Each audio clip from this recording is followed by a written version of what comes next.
My name is Dana Whitfield. I'm 45 years old, and for 18 years I've worked as a certified food safety consultant, which means restaurants pay me to walk through their kitchens and find the one thing that could put a stranger in an ambulance before it ever does. I was standing at the edge of a candlelit dining room, holding a glass of wine I hadn't touched, watching a server carry a plate toward a table where a 6-year-old girl sat coloring on the back of a menu. I already knew two things nobody else in that room knew yet. The first was the question I was about to ask that server in the next 90 seconds. The second was what my brother's brand new commercial kitchen permit actually said, once you looked closely enough at the date printed at the bottom of it. Welcome back to MJ Drama Stories, where every story starts with silence and ends with power. If you've ever been told to stop making it about work by people who badly needed you to keep working, this one's for you. Drop a comment, hit subscribe, and let's get into it. To understand what was on that little girl's plate, you have to go back 4 months, to a diner, a promise, and a brother who decided my carefulness was an inconvenience right up until the moment he needed it. I spent 9 years as a county health inspector before going independent. And now I consult for restaurant groups who want a second set of eyes before the state's first set finds something expensive. I know cross-contamination, and the exact temperature danger zone a chicken breast can sit in before it stops being dinner and starts being a lawsuit. I don't guess. Thermometers, labels, prep logs. The kitchen tells you the truth eventually, whether the owner wants to hear it or not. I have one habit that used to make my late mother laugh, and later made my brother roll his eyes. I carry an infrared thermometer in my purse, the size of a garage door opener, and I've used it on buffet trays at other people's weddings without a hint of embarrassment. My ex-husband used to say I trusted a temperature reading more than I trusted most dinner conversations, and he wasn't wrong. Our mother, Ruth Whitfield, ran a small diner in Peoria for 31 years, the kind of place with a chalkboard special sign and regulars who tipped in exact change. When she was 72 and the health department flagged her for 3 critical violations in one visit, an aging walk-in cooler, a cross-contamination issue, and an expired employee food handler card, I drove up every weekend for 2 months, unpaid, and rebuilt her systems from the ground up until she passed with a perfect score. She never forgot it. My brother Marcus, 11 years younger, was already gone by then, off building his own career in restaurant management 3 states away, and I don't think he ever quite forgave either of us for how much that summer bonded Mom and me without him in the room. Inciting incident. The text came on a Thursday evening in March, from my sister-in-law, Priya, not Marcus himself. Grand opening dinner for Thistle and Vine is next Saturday. Just a small tasting for close family and a few investors before the public opening. Would love for you to come celebrate. I read it twice, warmly at first. Marcus had been talking about opening his own place for 3 years, ever since he left his last restaurant group. Then I noticed what wasn't in the message. No mention of me consulting, no request for a pre-opening walkthrough, nothing about the health inspection timeline.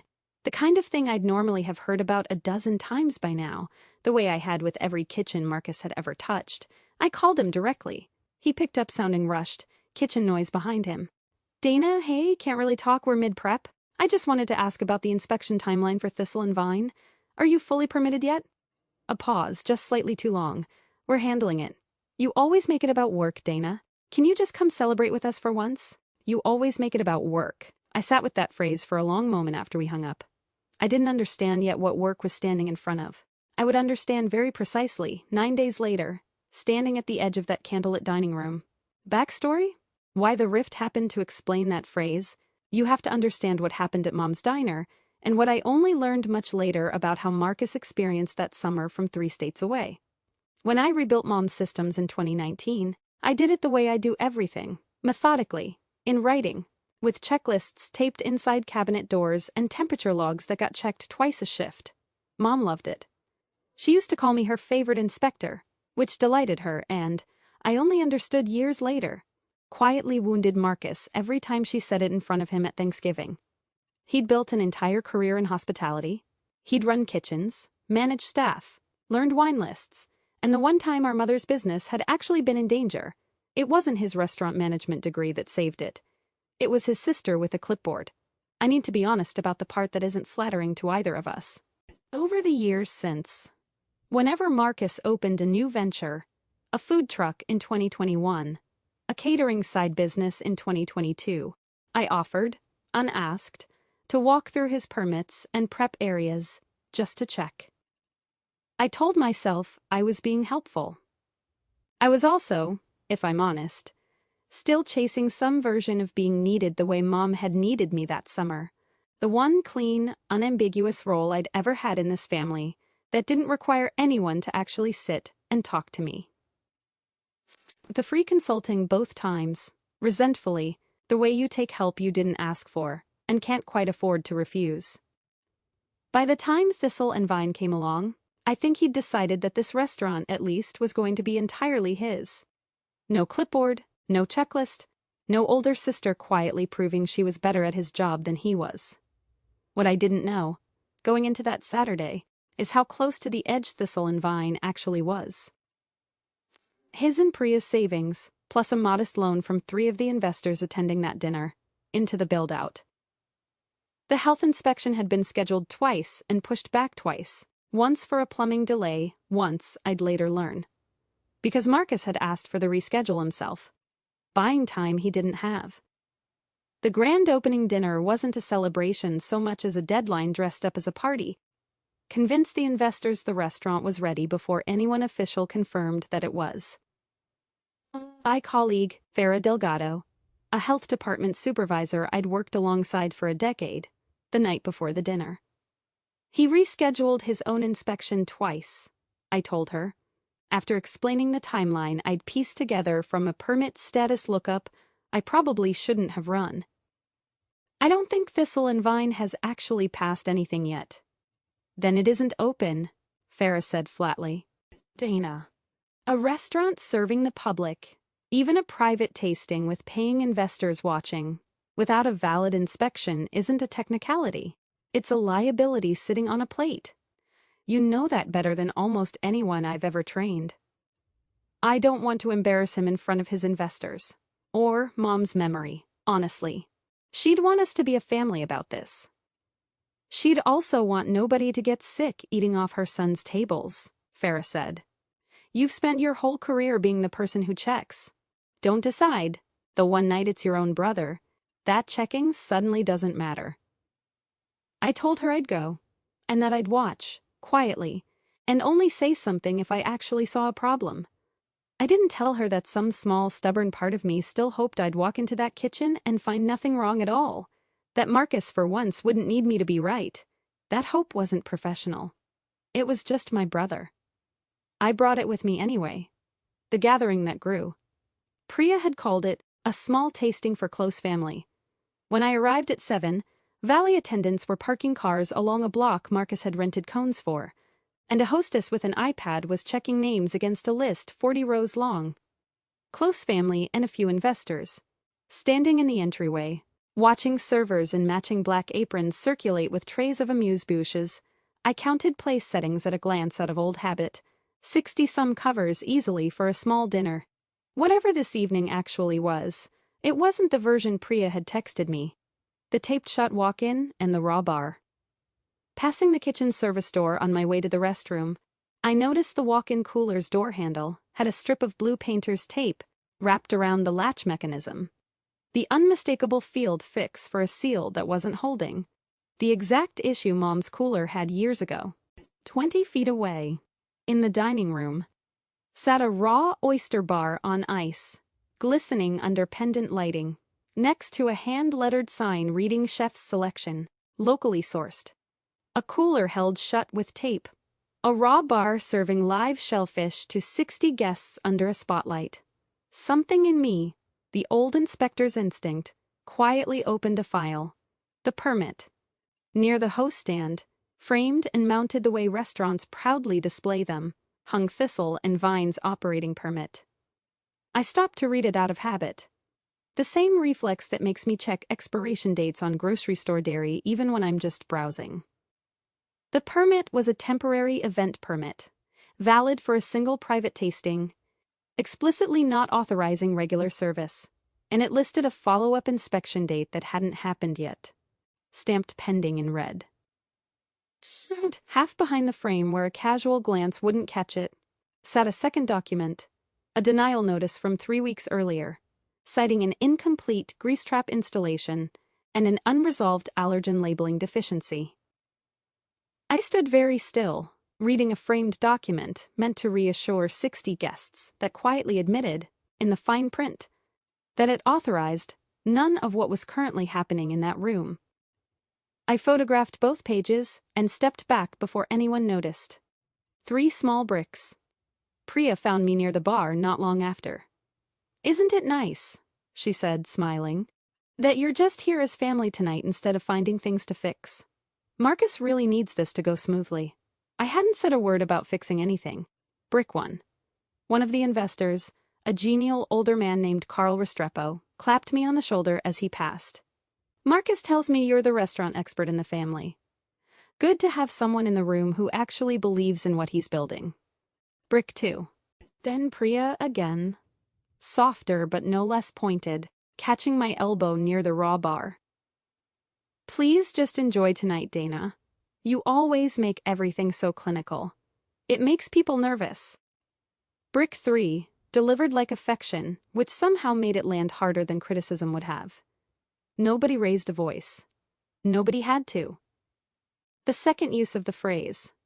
I found Marcus alone for a moment near the kitchen pass, and I asked him, evenly, about the framed permit and the denial notice tucked behind it. His face did something quick and defensive. "Why are you reading paperwork instead of talking to Carl?" "It was on the wall for guests to see," I said, which was true. "You're looking for a problem the second you walk in a door," he said. "You always do this. You always make it about work, Dana. This is one night. Can you just let me have one night?" Second time. Same words, sharper now, aimed directly at me instead of the room in general. Stay with me, because what I decided in that moment, I decided in about the time it takes to set a glass down without spilling it. One motion, no hesitation. I decided I wouldn't press him quietly in a hallway, where it could be smoothed over and denied by morning. I would watch, and if I saw an actual hazard reach a plate, I would say something in front of the room that had been told this restaurant was ready, because they deserved to know exactly what ready was standing on.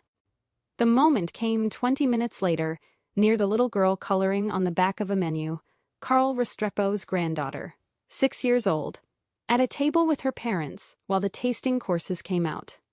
A server set down a small amuse-bouche in front of her, a delicate crostini with a pale whipped spread, and I watched her mother lean over and ask the server, pleasantly, "Just to confirm, nothing with nuts." "She has a severe peanut allergy, it's on the reservation notes." The server, young, clearly new, hesitated half a second too long. I think it's a cashew butter base, but let me double-check with the kitchen." I was already moving toward the pass when Marcus intercepted me, smiling for the room, voice low and urgent just for me. "Dana, don't." Over a menu question in front of Carl. "You always make it about work, not tonight." Third time. Same words, dressed up now as a request to relax, but underneath it, still a command, still delivered in front of exactly the audience he wanted watching. I let the silence sit. 1 second. 2, 3. The little girl reached for the crostini. 4. Her mother's hand hovered, uncertain. 5. Nobody filled it for me, which is exactly what I needed, because in that half-second of hesitation, a child was one bite away from finding out the hard way whether I think was good enough. "No," I said. "Not this time," and I stepped past him toward the table. I reached the table before the girl lifted the crostini past her plate, and I asked, gently but without apology, if I could check the kitchen ticket for that dish before she ate it. Her mother, sensing something in my tone, quietly moved the plate an inch further from her daughter's reach. I walked into the kitchen, Marcus a step behind me, still trying to keep his voice pleasant, and asked the line cook directly what was in the whipped spread. "Cashew and almond butter base? Chef's recipe," he said, not looking up. "Tree nuts and peanuts aren't the same allergen family, but they're commonly cross-reactive, and that dish isn't marked on the printed menu at all," I said, pulling the guest menu from my bag. I keep one from every event, another old habit, and holding it up. There's no allergen key on this menu, Marcus. None. That's not a garnish oversight. That's a labeling requirement you're currently not meeting.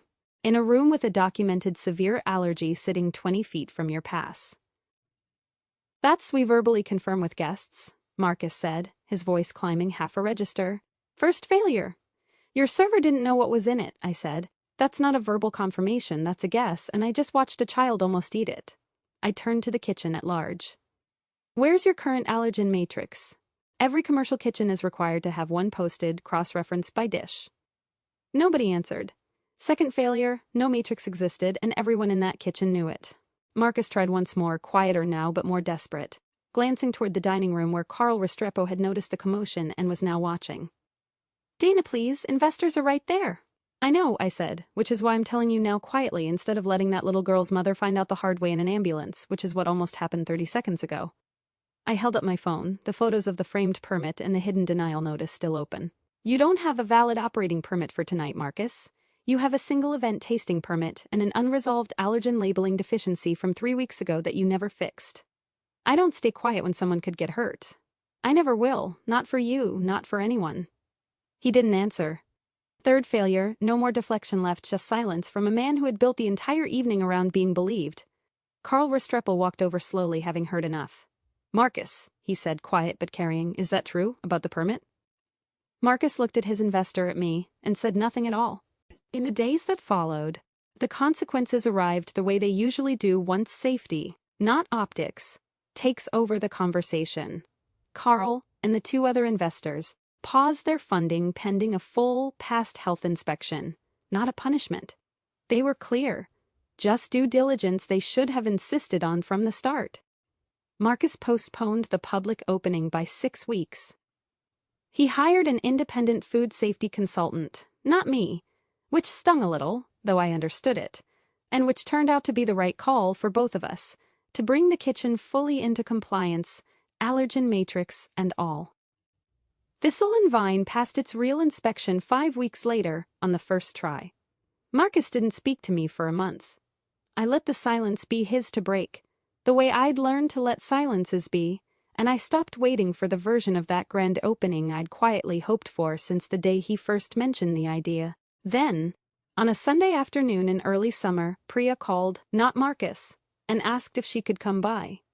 She arrived holding a small photo I'd never seen, Marcus, maybe 9 years old, standing proudly next to Mom behind the diner counter, wearing an apron 3 sizes too big. I found it going through some of Ruth's old boxes, Priya said, standing in my doorway. I think Marcus has spent his whole career trying to prove he didn't need to be saved the way that Diner needed saving. And I think some part of him knew, that night, that you weren't wrong. He just couldn't say it with Carl standing there. I'm sorry I told you to stop making it about work. It was never about work. It was about a kid who almost got hurt. I didn't call Marcus that day, but I told Priya the door wasn't locked, which is different from open, and she seemed to understand. We're rebuilding slowly, Marcus and I. He called last month, for the first time since the dinner, to ask if I'd walk through the kitchen at his second location before it opens. Not for free this time. He insisted on paying my normal rate, which felt, in its own quiet way, like the first honest thing either of us had offered the other in years.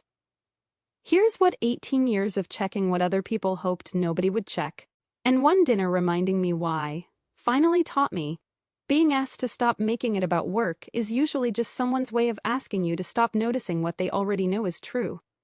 That's my story. If it meant something to you, drop a comment and tell me. I read every one. And if you want more stories like this, hit subscribe to MJ Drama Stories, because there's another one waiting for you next week.